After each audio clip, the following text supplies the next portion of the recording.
کہ 26 جولائی کے دن اتوار کا دن ہے، صبح 9 بجے، صبح 9:30 بجے عیدگاہ ہلالی میں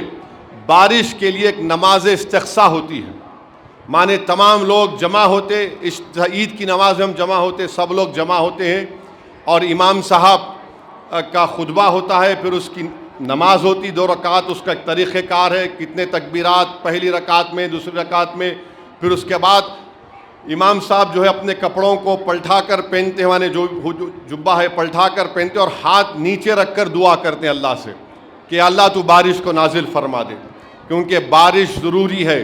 اور بارش کی کمی سے خدا نخواستہ اگر بارش کم ہوئی تو اس سے کسانوں کو نقصان ہوگا، لوگوں کو پینے کے پانی کی تکلیف ہوگی۔ بہرحال آپ جانتے ہیں کہ پوری کائنات اگر پانی نہیں ہے تو زندہ ہی نہیں رہ سکتے ہم لوگ، تو اس سلسلے میں 26 جولائی کو ماساب ٹینک میں عیدگاہ ہلالی میں صبح 9:30 بجے نماز استقصاء کا اہتمام کیا جا رہا ہے۔ علماء کرام، مشائخین عظام رہیں گے۔ میری آپ تمام سے اپیل ہے کہ آپ اس میں شرکت کریے، اور میں مجلس اتحاد المسلمین کے اضلاع کے ذمہ داروں سے بھی اپیل کر رہا ہوں کہ وہ اپنے اپنے مقامات پر علماء کرام سے مشورہ کر کے آپ وہاں پر بھی نماز استقصاء کا اہتمام کریے۔ ہم اللہ سے گر گڑا کر بھیک مانگ کر دعا کریں گے کہ پروردگار، بارش کو نازل کرنے والے آپ ہیں، بادلوں کو بنانے والے آپ ہیں، زمین کو سیراب کرنے والے آپ ہیں۔ اللہ سے ہم دعا کرتے رہیں اور کرتے رہنا چاہیے کہ اللہ سبحانہ و تعالیٰ نفع بخش بارش ہم کو عطا کرے۔ برسوں پہلے مجھے یاد ہے کہ جب شاید یہ 2008 کی بات ہے، راجشیکھر ریڈی صاحب کی حکومت تھی، مولانا عاقل صاحب رحمۃ اللہ علیہ کی قیادت میں ہم لوگ ہمایت ساگر کے اس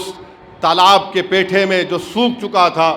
وہاں پر فرزندان توحید ہزاروں کی تعداد میں وہاں پر جمع ہوئے اور گر گڑا کر رفقت انگیز دعا ہوئی۔ ہر کوئی جو وہاں پر جمع ہوا تھا اس کی آنکھیں نم تھیں، اللہ کے خوف سے اور اللہ کی امید میں ہم نے دعائیں کی، اور دعائیں کی جب لوگ واپس آ رہے تھے تو اللہ نے ہماری دعا کو قبول کیا، اور لوگ بارش میں بھیگ کر اپنے گھروں کو واپس آئے۔ تو ہم کو اللہ کی ذات پر اٹوٹ بھروسہ کرنا ہے، اور ہمت اور حوصلے کو بلند رکھیے، انشاءاللہ تعالی ہم ضرور کامیاب ہوں گے۔ جو لوگ آج ہم کو ڈرا رہے ہیں طاقت کی بنیاد پر، ہم ان کو بھی کہہ رہے ہیں اور آپ سے بھی کہہ رہا ہوں کہ فرعون اور نمرود کے پاس بھی بہت طاقت تھی، شداد کے پاس بھی بہت دولت تھی،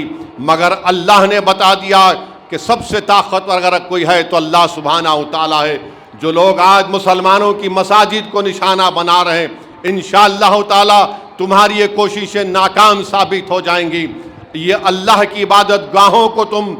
نقصان پہنچانے کی کوشش کر رہے ہو، تم سے بڑا کوئی ظالم نہیں ہو سکتا ہے۔ انشاءاللہ تعالیٰ تمہارا ظلم ختم ہوگا، تم ختم ہو جائے گے، تمہاری سیاسی حیثیت ختم ہوگی، اور حق جو تھا،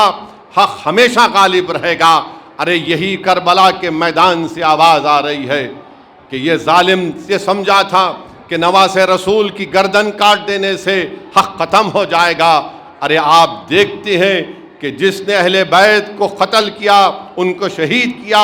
اللہ نے ان کو پلید کر دیا، بدنام کر دیا، اور جنہوں نے حق کی سربلندی کے لیے اپنی آل کو قربان کیا، صبح قیامت تک لوگ امام حسین کا نام فخر سے لیتے ہیں، کیونکہ وہ جانتے ہیں کہ جب امام حسین کا ہم نام لیں گے تو ہم باطل طاقتوں کے سامنے سینہ سپر ہو جائیں گے۔ تو بہرحال یہ چند اہم چیزیں مجھے آپ تک پہنچانا تھا۔ میں امید کرتا ہوں کہ آپ لوگ خاص طور سے نمریشن فارم کے اوپر توجہ لیں گے۔